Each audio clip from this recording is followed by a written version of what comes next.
SIR এর মেয়াদ শেষ হওয়ার পরেও হাকিমপুর চেকপোস্টে শতাধিক বাংলাদেশি নাগরিকের ভিড়। নিজের দেশে ফেরার জন্য সীমান্তে উপস্থিত, এখন শুধু বিএসএফ এর নির্দেশের অপেক্ষায়।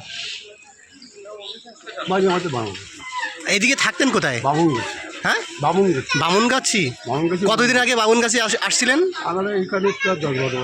10-12 বছর। আরো বেশি কাগজপত্র আছে কিছু? কাগজ একমাত্র আধার কার্ডটা যা করতে পেরেছিলাম অ্যাডমিট দিয়ে, আর কিছু করতে পারিনি, কারণ আমরা ডাক্তার জায়গায় যাই হারে যাই, ডাক্তারের হসপিটালের কাগজপত্র সব কিছু নেই। তো কোনো কাগজপত্র তো মানে আধার কার্ড আছে, শুধু আধার কার্ড, আর কিছু নেই। তো আবার ফিরে যাচ্ছেন কেন? এখন ফিরে যাচ্ছেন? আমাদের বয়স হয়ে গেছে, আর আমি খাটতেও পারছি না, এমনি শ্বাসকষ্ট বেড়ে গেছে। কি কাজ করতেন এখানে? এখানে আমি আগে একটা রিক্সা চালাতাম, আর একটা দিলেই বেড়াতে। এই বর্ডার দিয়ে কি আসছিলেন না কোন বর্ডার দিয়ে আসছিলেন?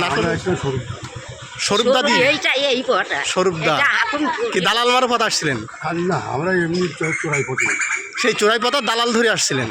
কিরকম টাকা নিয়েছিল? আমাদের কাছে পয়সা খুব একটা বেশি নেয়নি, নাচুর লোক ছিল তো, ওই মানে অনেকদিন আগে এসেছি তো, অতটা।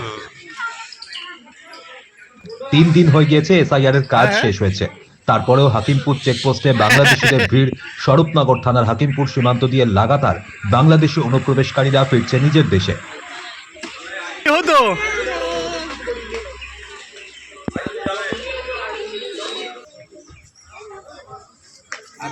হ্যাঁ, আটঘরা, কলকাতা আটঘরা।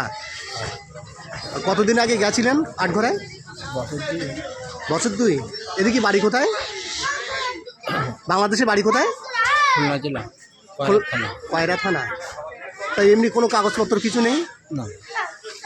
এখানে কি কাজ করতেন? ওই আমি হ্যাঁ হ্যাঁ, করতাম। তাই এখন ফিরে যাচ্ছেন কেন? এই থাকতে যাচ্ছে না, কাগজপত্র কিছু নেই।